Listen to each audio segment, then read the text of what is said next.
And we begin with breaking news out of court this morning. A Longmeadow man now found guilty of taking naked photographs of girls without their consent will not spend any time behind bars so long as he follows the rules of his probation. Thanks for joining us and welcome to Western Mass News at noon on ABC 40.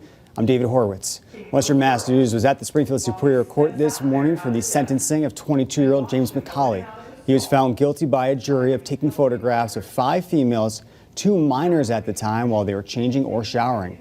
This all took place in August of 2020 at Camp Shepherd at YMCA in Westfield, where McColley worked as a maintenance worker. Today, McColley sat there as 3 victims stood up in court, describing the pain that they've faced since that crime.